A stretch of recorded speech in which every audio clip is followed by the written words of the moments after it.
हाय दोस्तों, आज हम ट्रांसफार्मर के बारे में बात करते हैं। आज के वीडियो में हम देखेंगे ट्रांसफार्मर क्या है और इसके प्रिंसिपल के बारे में आज हम बेसिकली स्टडी करेंगे, जो बहुत ही इम्पोर्टेंट है। जैसे देखिए, ट्रांसफार्मर एक स्टैटिक डिवाइस है, ये एक मशीन नहीं है। ये बात ध्यान दीजिएगा। मशीन क्यों नहीं है? क्योंकि मशीन होने के लिए इसमें एक रोटेटिंग पार्ट का होना ज़रूरी है, जो इसमें नहीं है। मशीन के डेफिनेशन में रोटेटिंग पार्ट होना ज़रूरी होता है। जैसे हम मशीन को कैसे डिफ़ाइन करते हैं कि मशीन एक ऐसी रोटेटिंग डिवाइस है जो एक प्रकार की एनर्जी को दूसरे प्रकार की एनर्जी में कन्वर्ट करती है। जैसे आपका जनरेटर है तो ये मैकेनिकल एनर्जी को इलेक्ट्रिकल एनर्जी में करता है, मोटर है तो इलेक्ट्रिकल एनर्जी को मैकेनिकल एनर्जी में करता है, और इसमें रोटेटिंग पार्ट भी होता है। इसलिए मशीन है। लेकिन ट्रांसफार्मर ऐसा नहीं करता है। ये एनर्जी के लेवल को चेंज करता है, न कि एनर्जी के रूप को चेंज करता है। ठीक है, ये चीज़ें हम आगे देखेंगे कि कैसे एनर्जी के लेवल को ये चेंज कर रहा है। तो इसलिए ट्रांसफार्मर एक डिवाइस है, सीधी सी बात है। ये मशीन नहीं है, क्योंकि इसमें कोई रोटेटिंग पार्ट नहीं होता, कोई घूमने वाली भाग इसमें नहीं होता है। तो ये क्या है, इसका डिफ़ाइन कैसे किया गया? ये बिना किसी आवृत्ति को बदले, यानी कि इसमें फ्रीक्वेंसी चेंज नहीं होती है।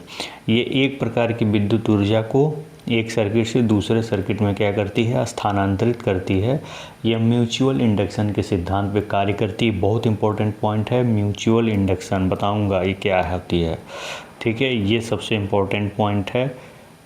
आप ऐसे भी कह सकते हैं कि ये समान आवृत्ति पर लो वोल्टेज को हाई वोल्टेज में या हाई वोल्टेज को लो वोल्टेज में कन्वर्ट करती है। ठीक है, इसको हम आगे देखते हैं कि ये सारे प्रोसेस कैसे होते हैं, इनको हम आगे समझते हैं। एक फिगर के माध्यम से मैं इसको समझाना चाहूँगा। यहाँ पे देखिए, आपके सामने ट्रांसफार्मर रखा हुआ है और ये है इसका प्राइमरी साइड। आप यहाँ देख सकते हैं, ये है इसका प्राइमरी साइड, ये है इसका सेकेंडरी साइड। प्राइमरी साइड क्या होता है? जिसमें हम सोर्स को कनेक्ट करते हैं, मतलब जिसमें हम सप्लाई देते हैं। सेकेंडरी साइड क्या होता है? जिससे हम लोड कनेक्ट करते हैं। लोड मतलब जो इलेक्ट्रिसिटी कंज्यूम करती है, जैसे लाइट, फैन, बल्ब, ये सारी चीज़ें हम जिसमें कनेक्ट करते हैं उसको हम बोलते हैं सेकेंडरी साइड। तो ये है आपका सेकेंडरी साइड, ये है आपकी प्राइमरी साइड। प्राइमरी साइड में हम सप्लाई या सोर्स को क्या करते हैं? कनेक्ट करते हैं। ये है ट्रांसफार्मर का कोर, आप इसको देख सकते हैं। इसमें बाइंडिंग आपकी लिपटी गई है। आप यहाँ पे ध्यान से देखिएगा। देखिए, ये क्या होती है? इसमें जो एनर्जी है इस कोर के थ्रू दूसरे सर्किट में फ्लो करती है, दूसरे सर्किट में जाती है। अब यहाँ देखिए, आप ऐसे भी कह सकते हैं कि ये क्या करता है? लो वोल्टेज को, इसमें अगर लो वोल्टेज है तो लो वोल्टेज को हाई वोल्टेज में या हाई वोल्टेज को लो वोल्टेज में कन्वर्ट करता है। इसमें फ्रीक्वेंसी क्या होनी चाहिए? सेम होनी चाहिए। फ्रीक्वेंसी इसमें क्या होती है? सेम होती है। कि अगर 50 हर्ट्ज की फ्रीक्वेंसी इनपुट में है तो 50 हर्ट्ज की फ्रीक्वेंसी आपकी आउटपुट में भी होगी। इसमें कोई अंतर नहीं होगा।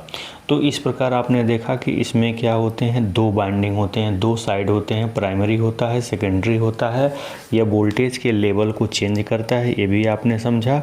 अब मैं आपको बताने जा रहा हूँ कि कैसे ये वोल्टेज को हाई करता है या लो करता है, वोल्टेज को स्टेप अप या स्टेप डाउन ये कैसे करता है।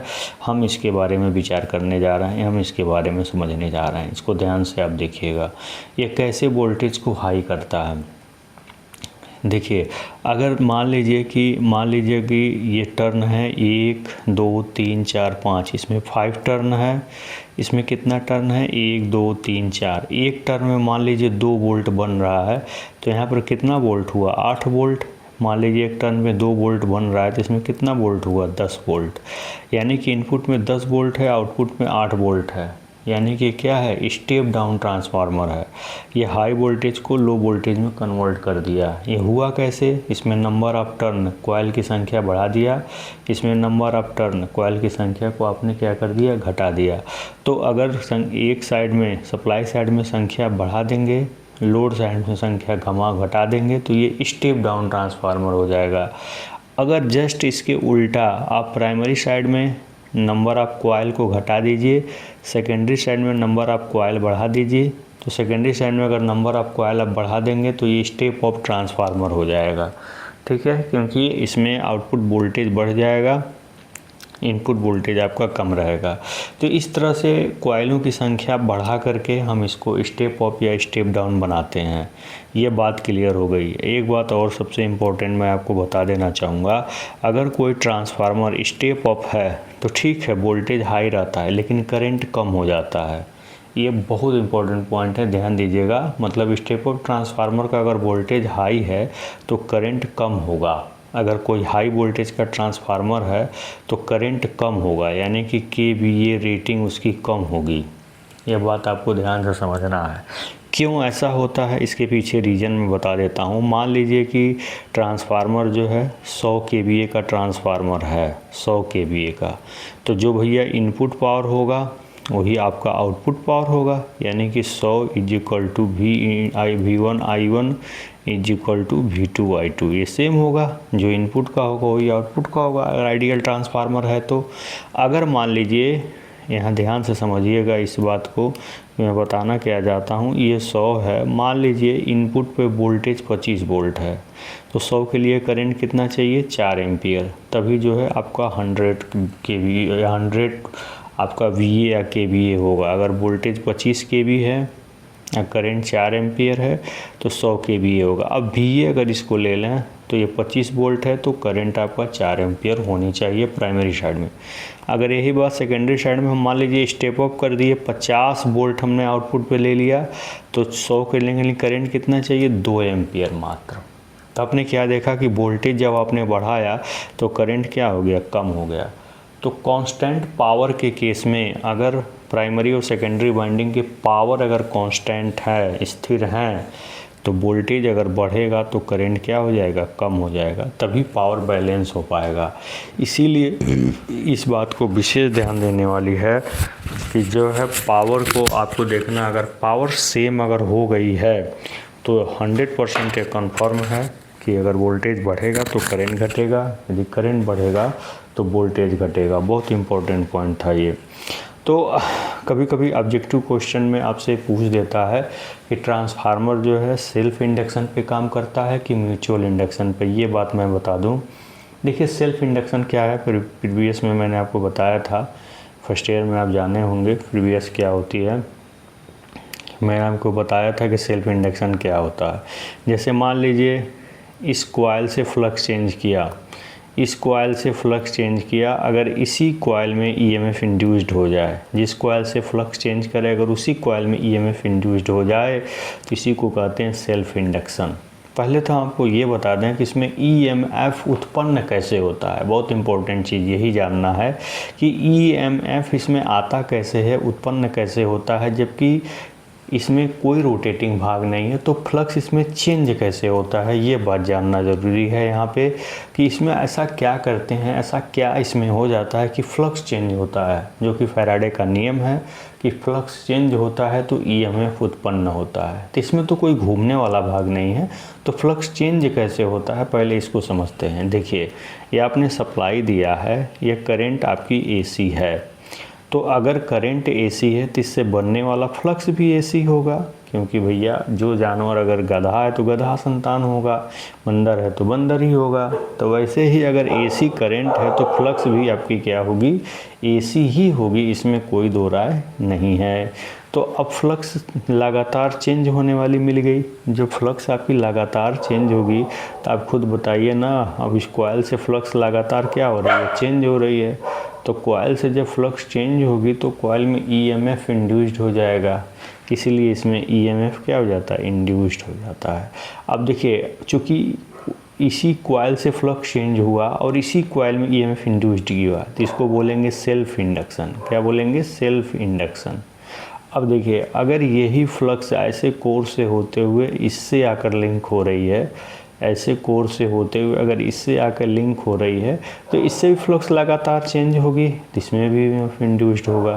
तो चूँकि पहले वाइंडिंग में उन्होंने सप्लाई दिया और दूसरे वाइंडिंग में भी EMF इंड्यूस्ड हो गई, तो ये जो फिनोमेना है इसको बोलते हैं म्यूचुअल इंडक्शन। और इसी म्यूचुअल इंडक्शन पे ट्रांसफार्मर आपका बेसिकली वर्क करता है। आप कहेंगे सेल्फ पे भी, हाँ सेल्फ पे भी करता है, लेकिन वास्तव में हमें जो रिजल्ट मिलता है, हमें जो निष्कर्ष मिलता है, हमें जो लाभ मिलता है वो म्यूचुअल इंडक्शन से ही मिलता है, सेल्फ इंडक्शन से नहीं मिलता है। इसीलिए हम इसको कहते हैं कि ट्रांसफार्मर एक अन्योन्य प्रेरण के सिद्धांत पर कार्य करता है, म्यूचुअल इंडक्शन के सिद्धांत पर कार्य करता है। अगर कहीं ऑप्शन में दोनों है तो आप दोनों मार सकते हैं, लेकिन अलग अलग ऑप्शन में है तो आप म्यूचुअल ही मारेंगे, तभी आपका आंसर क्या होगा, सही होगा दोस्तों। इस प्रकार से आपने देखा कि इसमें ईएमएफ इंड्यूस्ड कैसे होती है, इसका रीज़न आपने समझ लिया। अब बताना है आपको एक बात ये कि ठीक है, ये जो फ्लक्स है इस कोर से होते हुए आकर के इसके सेकेंडरी से लिंक हो रही है, और सेकेंडरी से जो लिंक हो रही है तो इसमें ईएमएफ इंड्यूस कर रही है। तो आप खुद सोचिए यहाँ पे, अब जो ये कोर है, ये कोर में भी तो फ्लक्स लगातार चेंज हो रही है, कोर से भी तो फ्लक्स लगातार चेंज होते हुए आ रही है। तो भैया गेहूं अगर है उसमें घून पड़ गया है तो भी तो पिसा जाएगा उसके साथ। तो वही चीज़ है, कोर अगर इसमें लिपटा हुआ है तो कोर से भी फ्लक्स चेंज हो रहा है, तो कोर में भी ईएमएफ इंड्यूस्ड होना है। ईएमएफ क्या है, एक कारण है जिसके साथ धारा बहती है। इसलिए अब चूँकि कारण इसमें भी आ गया तो ऐसे गोल चक्राकार धाराएँ इसमें बहती हैं। बहुत इंपॉर्टेंट पॉइंट, ध्यान दीजिएगा। ऐसे तो गोल चक्राकार धाराएं बहने की वजह से पूरे इसमें पार्ट में धारा ही बहती है, जिसकी वजह से क्या होती है, कोर बहुत ज़्यादा हीट हो जाता है। तो इस बात से बचने के लिए, इस प्रभाव को कम करने के लिए, इस समस्या के समाधान हेतु हम इसको क्या करते हैं, यहाँ ध्यान दीजिएगा, हम इस कोर को स्टैंपिंग के रूप में तोड़ लेते हैं। स्टैंपिंग मतलब होता है पत्ती, जिसको आप जानते हैं पत्ती वही है, एक एक पत्ती को जोड़ करके ये बनाया गया है। तो हम यहाँ पे अगर कोर टाइप को बनाना है तो हमें सर्कुलर साइज चाहिए, तो इसके लिए हम क्या कर सकते हैं, 2L टाइप का स्टैंपिंग हम लेके बना सकते हैं। 2L टाइप को अगर उल्टा हम जोड़ दें, 2L टाइप को अगर उल्टा हम जोड़ दें तो कोर बन जाता है, या U और I टाइप अगर इस्तेमाल करें तो भी हमें कोर मिल जाएगा। तो इस तरह के एक एक पत्ती इस तरह के बनाएंगे और फिर इनको पंच करके आपस में सटा देंगे। विद्युत बर्निश से लेपित करके ही आपस में सटाते हैं। तो इससे को होता क्या है कि पतला सीट होने से एरिया कम हो जाती है, और R बराबर ρL/A आपने पढ़ा ही है। तो एरिया के कम होने से रेसिस्टेंस आपका क्या हो जाता है, ध्यान देना है, ज़्यादा हो जाता है, जिससे इसमें धारा का, या जो चक्राकार धाराएं हैं इसका फ्लो होना कम हो जाता है। ठीक है, तो इसी को बोलते हैं भंवरधारा, और इसके पतले पतले पत्तियों में तो काट करके लैपिंग करने को बोलते हैं हम लैमिनेशन। तो लैमिनेशन से भंवरधारा हानि क्या हो जाती है, कम हो जाती है। इस पर बहुत ज़्यादा ऑब्जेक्टिव क्वेश्चन पूछता है। और एक बात और ध्यान दीजिएगा कि ये जो पत्तियाँ होती हैं, ये पत्तियाँ की जो साइज़ होती है ना, ये जो पत्तियाँ हैं, इन पत्तियों की जो साइज़ होती है 0.5 mm होती है। ये भी आपका ऑब्जेक्टिव पॉइंट से बहुत इम्पॉर्टेंट है, आप इसको ज़रूर ध्यान में रखिएगा। तो इस प्रकार से, इस तरह से आपका ट्रांसफार्मर से क्या होता है, ईएमएफ इंड्यूस्ड होता है, और आपका फ्लक्स प्राइमरी वाइंडिंग से दूसरे वाइंडिंग में जा कर के मिलता है, और दूसरी वाइंडिंग में भी ईएमएफ इंड्यूस्ड करता है। अगर आपसे कोई क्वेश्चन पूछता है कि प्राइमरी और सेकेंडरी वाइंडिंग आपस में किस प्रकार से कनेक्टेड हैं, तो आप कहेंगे कि एक दूसरे से मैग्नेटिकली कनेक्टेड हैं या इंडक्टिवली कनेक्टेड हैं, इलेक्ट्रिकली कनेक्टेड नहीं है। क्यों इंडक्टिवली मैग्नेटिकली कह रहे हैं, क्योंकि इसका फ्लक्स कोर से होते हुए आके लिंक कर रहा है, डायरेक्ट इनमें कनेक्शन नहीं है, फ्लक्स के थ्रू है। इसीलिए इसको हम कहते हैं कि प्राइमरी और सेकेंडरी वाइंडिंग एक दूसरे से मैग्नेटिकली कपल्ड होती हैं। कभी कभी क्वेश्चन पूछ देता है कि इनके बीच में रेसिस्टेंस कितना होता है प्राइमरी और सेकेंडरी वाइंडिंग के बीच में, तो हमेशा आप इनफाइनाइट मानिएगा, क्योंकि इनके बीच में एयर है, और एयर होने की वजह से क्या है, इसमें रेसिस्टेंस क्या होती है, इनफाइनाइट होती है। इस प्रकार से आपने देखा दोस्तों कि भंवरधारा हानि से बचने के लिए हम इसको पतले पतले पत्तियों में काट कर इसके स्टैंपिंग को आपस में पंच कर देते हैं। इसमें एक हानि और होती है जिसको हम कहते हैं हिस्टेरेसिस हानि। इस हिस्टेरेसिस हानि से हम कैसे बचते हैं, इसके बारे में हम विचार करने जा रहे हैं। ध्यान से हमारे बातों को सुनिएगा कि इसमें हिस्टेरिसिस लॉस क्या है और कैसे हो जाता है। यहाँ पे देखिए, ये देखिएगा BH कर्व आपने पढ़ा है, शुरुआत में ही BH कर्व आपको बताया गया है कि BH कर्व होता क्या है। BH कर्व या B और H के बीच में कर्व जब खींचते हैं तो H मतलब करंट होता है, B मतलब फ्लक्स होता है। तो यहाँ पे है क्या चीज़, यहाँ पे आप इस बात को ध्यान दे सकते हैं, समझ सकते हैं कि करंट के बढ़ने से फ्लक्स भी आपका क्या होता है, बढ़ता है। तो ठीक है, करंट जैसे जैसे बढ़ती है फ्लक्स आपका वैसे वैसे क्या होता है, बढ़ता जाता है, बढ़ता जाता है। तो फिर होता क्या है कि जब करंट की वैल्यू कम होती है तो फ्लक्स कम होता है, कम होता है, कम होता है। आप कहेंगे सर ये बात बताने की क्या ज़रूरत है कि H के बढ़ने से यानी कि करंट के बढ़ने से फ्लक्स यानी कि B बढ़ता है, घटाने से घटता है।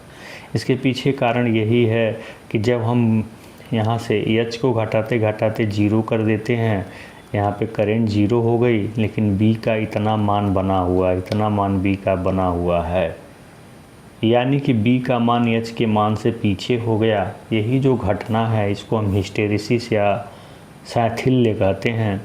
अब देखिए, जब अब हमको इस स्टोरेज एनर्जी को न्यूट्रल करने के लिए हमें इतना नेगेटिव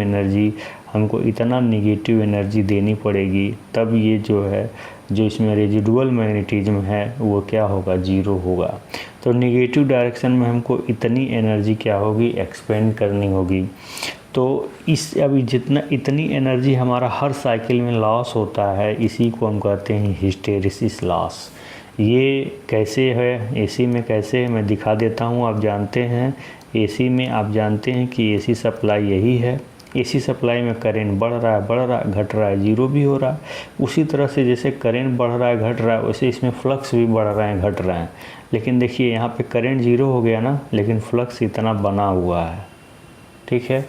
अब नेगेटिव साइकिल में हमको कुछ एनर्जी एक्स्ट्रा देनी पड़ेगी इसको 0 करने में। तो यही एनर्जी जो इसमें लॉस हो रही है हर साइकिल में, यही हिस्टेरिसिस लॉस है। देखिए, इससे बचने के लिए हम इस सिलिकॉन स्टील, ये जो मटेरियल है, ये कोर है सिलिकॉन स्टील का, इसमें हम सिलिकॉन थोड़ी बहुत इसीलिए मिला देते हैं ताकि ये हिस्टेरिसिस लॉस इसमें कम से कम हो। यहाँ ध्यान दीजिएगा कि सिलिकॉन भी 4% से ज़्यादा नहीं मिलाते हैं। अगर इस कोर में 4% से ज़्यादा सिलिकॉन मिला देंगे तो ये ब्रिटल हो जाएगा, भंगूर हो जाएगा, टूटने लगेगा। तो आप ये बातें समझ गए। तो मैंने अभी इतने समय में मैंने आपको क्या बताया कि ट्रांसफार्मर क्या है, इसकी नीड क्या है, भाई वोल्टेज को हाई करना या लो करना। जहाँ लो करना है वहाँ स्टेप डाउन यूज करेंगे, जहाँ हाई करना है स्टेप अप यूज करेंगे। फिर हमने बताया इसमें बाइंडिंग के बारे में बताया, प्राइमरी कौन है, सेकेंडरी कौन है, स्टेप अप क्या है, स्टेप डाउन क्या है। फिर हमने ईडी करंट लॉस के बारे में बताया और उसको दूर करने का उपाय बताया। फिर हमने हिस्टेरिसिस लॉस बताया, उसको दूर करने का उपाय बताया। तो इस तरह से मेन पॉइंट्स मैंने डिस्कस किया। यहाँ पे देखिए, ये जो कोर होता है ना, यहाँ पे इस जो कोर है ना, ये कोर आपका CRGO का बना हुआ है। ध्यान दीजिएगा, कोल्ड रोल्ड ग्रेन ओरिएंटेड का बना हुआ है। मतलब इसमें छोटे छोटे जो पार्टिकल्स हैं उनको पहले ठंडा करके क्या किया गया है, रोल कर दिया गया है। एक डायरेक्शन में रोल कर दिया जाएगा ताकि एक बार मैग्नेटाइज होने के बाद बहुत देर तक यह डीमैग्नेटाइज ना हो, ठीक है, मतलब आसानी से मैग्नेटाइज हो जाए, इसीलिए इनको रोल कर दिया गया है, कोल्ड रोल्ड बोलते हैं। हॉट रोल्ड में क्या होता है कि ट्रेन की पटरियां बनाई जाती हैं, और कोल्ड रोल्ड में आपका ट्रांसफार्मर का कोर बनाया जाता है। तो इस प्रकार से आप देख सकते हैं कि ट्रांसफार्मर का कोर किस मटेरियल से बनता है और क्यों बनता है। ये चीज़ बहुत इम्पोर्टेंट थी जो मैंने आपके सामने डिस्कस कर दिया।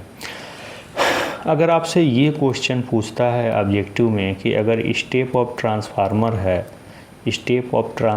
है तो कौन सी बाइंडिंग, मतलब प्राइमरी बाइंडिंग या सेकेंडरी बाइंडिंग, दोनों में से कौन सी बाइंडिंग की साइज बड़ी होगी, मतलब मोटा होगा, क्रॉस सेक्शनल एरिया ज़्यादा होगा। तो आप ज़रा सोच के बताइए।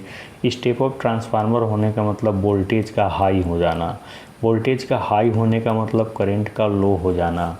जब करंट लो होगा मतलब कम होगा तो पतला ही तार यूज करेंगे ना। हमें कम पानी ले जाना है तो नाली यूज करते हैं, ज़्यादा पानी ले जाना है नाला यूज करते हैं, और ज़्यादा पानी ले जाना है तो वही नहर यूज करते हैं। तो वही बात है, जब हमें यहाँ हाई वोल्टेज पे करंट कम मिल रही है इस बाइंडिंग में, तो हम पतला तार यूज करेंगे। तो आप यहाँ से इस तरह से इस क्वेश्चन का जवाब दे सकते हैं। तो ये बहुत इम्पोर्टेंट था जो मैंने आपको बताया, ठीक है। अब इसमें देखिए, कभी भी डीसी सप्लाई हम इसको नहीं दे सकते। क्यों नहीं दे सकते? क्योंकि एसी सप्लाई जब हम देते हैं तो फ्लक्स लगातार चेंज होते हैं, इस कॉइल से बढ़ते घटते हैं, तो इसमें ईएमएफ इंड्यूस्ड हो जाता है। अगर डीसी दे देंगे तो फ्लक्स चेंज ही नहीं होंगे, फ्लक्स चेंज नहीं होंगे तो ईएमएफ नहीं आएगा, ईएमएफ नहीं आएगा तो सप्लाई का विरोध नहीं हो पाएगा, जिससे करंट धीरे धीरे धीरे धीरे इतना बढ़ जाएगा कि कॉइल जल जाएगी। क्यों भाई जल जाएगी? क्योंकि भैया ये कॉइल है, कॉइल में रेसिस्टेंस बहुत कम होता है, वोल्टेज इसमें इंडक्टेंस ज़्यादा होता है, कॉइल की अलग प्रॉपर्टी है, इसलिए रेसिस्टेंस वाला काम इसमें नहीं हो पाएगा, धारा का रोकने वाला काम नहीं हो पाएगा। धारा धीरे धीरे कॉइल में ज़्यादा होगी और बर्न हो जाएगी। इसलिए कभी डीसी सप्लाई भूल के भी ट्रांसफार्मर को नहीं देते हैं, क्योंकि इससे इसमें बैक ईएमएफ जनरेट नहीं होता जो सप्लाई का विरोध कर सके। तो ये बहुत इंपॉर्टेंट पॉइंट थी जिसको हमने आपके सामने डिस्कस कर दिया। तो आप समझ गए कि ट्रांसफार्मर क्या है, इसमें किस मटेरियल का ये बना है, इसकी प्राइमरी सेकेंडरी साइड क्या है, स्टेप डाउन स्टेप अप क्या है, ईडी करंट लॉस क्या है, हिस्टैरिसीस लॉस क्या है, इसको कैसे ओवरकम करते हैं, ठीक है। फिर हमने इसमें बताया कि देखिए यहाँ पे जो ये मटेरियल हम लेते हैं ये लो रिलक्टेंस पाथ वाला होना चाहिए भैया, ज़्यादा रिलक्टेंस ना हो इसमें अगर रिलक्टेंस ज़्यादा हो जाएगा तो फ्लक्स ज़्यादा से ज़्यादा रास्ते में ही रह जाएगा, यहाँ पे आ ही नहीं पाएगा, तो हमारा फ़ायदा क्या हुआ इतना व्यवस्था करने से। इसलिए लो रिलक्टेंस पाथ होना चाहिए ताकि फ्लक्स बहुत आसानी से निकले और सेकेंडरी में आकर के लिंक हो जाए। तो लो रिलक्टेंस पाथ होना चाहिए, हाई परमिएबिलिटी होना चाहिए। परमिएबिलिटी मतलब परमिशन, किस बात का परमिशन? ज़्यादा से ज़्यादा फ्लक्स पास हो, तो परमिएबिलिटी भी कोर की क्या होनी चाहिए? ज़्यादा होनी चाहिए। ये सब पॉइंट्स बहुत इंपॉर्टेंट है, ध्यान देने योग्य हैं, तो आप इसको ज़रूर ध्यान दीजिएगा। अब देखिए, कभी भी कोर टाइप ट्रांसफार्मर को अगर बाइंडिंग इसमें की जाती है तो कभी ऐसा नहीं होता कि एक साइड में एक तरीके की बाइंडिंग हो जाए, दूसरे साइड में दूसरे तरीके की बाइंडिंग हो जाए। ऐसा हो जाने से कुछ नुकसान होते हैं। क्या नुकसान होते हैं मैं आपको बताता हूँ। देखिए, इसमें जो बाइंडिंग होती है कॉन्सेंट्रिक बाइंडिंग, ये बाइंडिंग को इंटरलीविंग कर दिया जाता है। इंटरलीविंग का मतलब क्या है कि लो वोल्टेज बाइंडिंग को नीचे करके हाई वोल्टेज बाइंडिंग को ऊपर कर दिया जाता है। इसमें भी लो वोल्टेज बाइंडिंग को नीचे करके हाई वोल्टेज बाइंडिंग को ऊपर कर दिया जाता है। इसको बोलते हैं इंटरलीविंग ऑफ बाइंडिंग। इसके पीछे पर्पज क्या है कि लो और high voltage binding, low voltage high voltage, low और हाई वोल्टेज बाइंडिंग जब पास पास में होंगी तो आपस में फ्लक्स डायरेक्ट जाकर के लिंक कर जाएगा। यहाँ तक इसको दूरी ट्रेवल करने की ज़रूरत नहीं पड़ेगी। जब इतना दूरी ट्रेवल नहीं करेगा तो फ्लक्स इस एयर में नहीं आएगा, मतलब फ्लक्स लीकेज बहुत कम होगा। ज़्यादा से ज़्यादा फ्लक्स इस कोर से होते हुए सेकेंडरी बाइंडिंग से लिंक करेगा। इसीलिए इंटरलीविंग की जाती है बाइंडिंग की, कि आसानी से ये बाइंडिंग हो जाए, ठीक है। मतलब लो वोल्टेज नीचे, हाई वोल्टेज बाइंडिंग ऊपर कर दिया जाता है। हाई वोल्टेज ऊपर करने से पीछे रीज़न है भैया हमको कब इंसुलेशन लगाना पड़ेगा, क्योंकि हाई वोल्टेज ऊपर है, कहीं से शॉर्ट होने की डर नहीं है। अगर हाई वोल्टेज को नीचे लगा देते तो हमें ज़्यादा इंसुलेशन लगाना पड़ता। भैया वोल्टेज ज़्यादा है तो इंसुलेशन भी ज़्यादा होनी चाहिए, नहीं डिवाइसेस जल जाएंगे, ठीक है। तो यहाँ पे आपका क्या होता है, तो इस प्रकार से आपको सारे जितने भी इम्पोर्टेंट पॉइंट्स थे, सारी इम्पोर्टेंट पॉइंट्स मैंने आपके सामने यहाँ पे डिस्कस कर लिया दोस्तों। बाइंडिंग की इंटरलीविंग भी बता दिया, फिर और सारी बातें जितनी ज़रूरत थी मैंने आपको बता दिया। आप ऑब्जेक्टिव पॉइंट्स भी आप यहाँ पे देख सकते हैं। देखिए, BSPCL जेईई में पूछा हुआ क्वेश्चन है कि ट्रांसफार्मर किस प्रिंसिपल पे काम करता है, जो अभी हमने आपको बताया। तो हमेशा आप इसको यही बताएंगे कि ट्रांसफार्मर एक म्यूचुअल इंडक्शन पे काम करने वाला स्टैटिक डिवाइस है। तो आपका ये सही है, static device working on the principle of mutual induction. ये बहुत इंपॉर्टेंट पॉइंट है, ये हर एग्जाम में लगभग पूछता है, तो आप इसको ज़रूर ध्यान दीजिएगा, ठीक है। तो इस तरह से ये अभी हमने डिस्कस भी किया। ये देखिए आपका कोर टाइप ट्रांसफार्मर है, और कोर टाइप ट्रांसफार्मर में एक छोटी सी बात यहाँ पे पूछ दिया जो हमने अभी अभी आपको बताया है। क्या पूछा हुआ है कि इंटरलीविंग करने का उद्देश्य क्या है, बाइंडिंग के इंटरलीविंग करने का उद्देश्य क्या है। तो इसके लिए है टू रिड्यूस लीकेज फ्लक्स। इससे क्या होता है, फ्लक्स बहुत ही कंट्रोल में आ जाते हैं। तो इस प्रकार से ट्रांसफार्मर से रिलेटेड जो इम्पोर्टेंट पॉइंट्स थे, ऑब्जेक्टिव पॉइंट्स थे, सब मैंने डिस्कस किया। धन्यवाद।